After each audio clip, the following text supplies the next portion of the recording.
Сәлеметсіздер ме балалар? Бүгін біздің каналда қазақ тілі 3-ші сынып 108-ші сабақ сан есім. Сендермен бірге Майра апай бүгінгі сабақтың барлық тапсырмалары мен жаттығуларын түсінікті етіп бірге орындайтын боламыз. Ал сендер лайк басып, подписаться батырмасын басып, қолдап кетсеңдер болғаны. Ал жарайсыңдар балалар, олай болса тапсырмаға көшейік. 21-ші жаттығу мәтінді тыңда. Су. Күн төбеңді тесердей шақырайып тұр. Асан үйінен шығып малдауылдағы атасыныкіне беттеді. Демалыс кезінде атасына барып сәлем бермекші. Орта жолға жетпей ақ шөлдей бастады. Бекер қуырдақ жеген екенін деп ойлап келеді. Әбден шөл қысқанда ерні кезеріп тамсанып қояды. Шіркін, бір ұрттам су болса ғой. Кенет ойына жолда кездесетін бұлақ түсті. Жалғыз аяқ жолмен соған қарай бұрылды.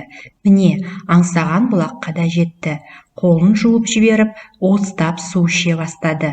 Тап-таза, мөп-мөлдір су ерекше тәтті сияқты көрінді. Шөлдегенде ішкен судың дәмділігіне ештеңе жетпес. Неткен рахат. Зерде журналынан. Сұрақтарға жауап бер. Асан қайда бармақшы болды? Малдауылдағы атасының үйіне бармақшы болды. Ол неліктен шөлдеді? Ол қуырдақ жегеннен орта жолда шөлдеді. Жолда не кездесті? Жолда бұлақ кездесті. Бұлақтың суы қандай? Бұлақтың суы тап-таза мөп-мөлдір. Бұлақтың суы неліктен ерекше болып көрінді? Асан қатты шөлдегендіктен бұлақтың суы ерекше көрінді. Сұрақтардың жауабы арқылы тірек сөздер қатарын тауып жаз.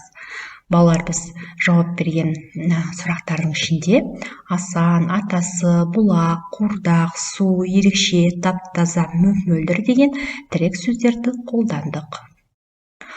Орын ауысқан сөйлемдерді ретке келтіріп жаз.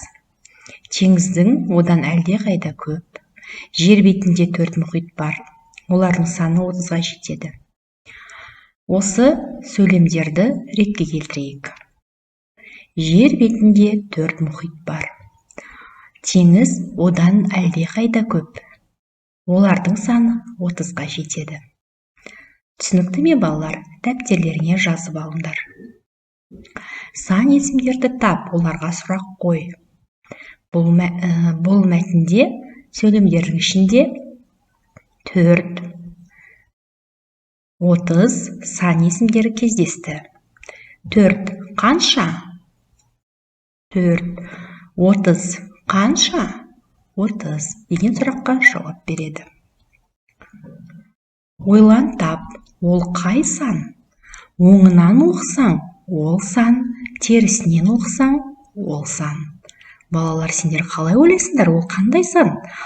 Соңынан санасаң да, басынан оқысаң да, сол сан шығады екен. Кәнеке бірге көрейік. 40 екен. Жарайсыңдар балалар, келесі тапсырмаға көшейік. 24-ші жаттығуда құрамында сан есімі бар сөздерді сөзбен жаз. Балалар, бізге үлгі көрсеткен екен.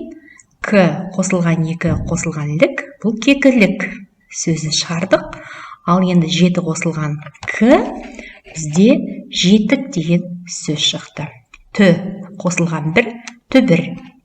К қосылған 3 қосылған үк, күшік. Жел қосылған 90, жел 90.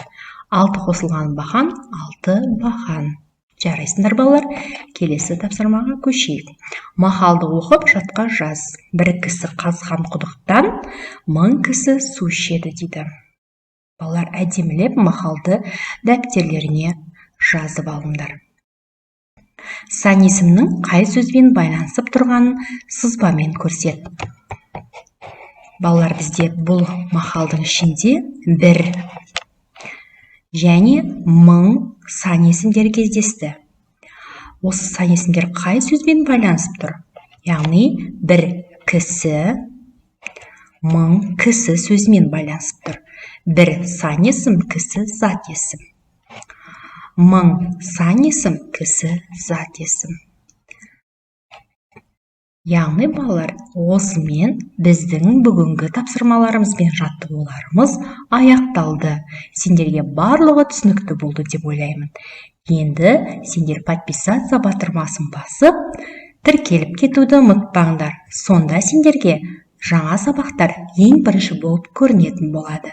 Жарайсыңдар балалар, сау болыңдар.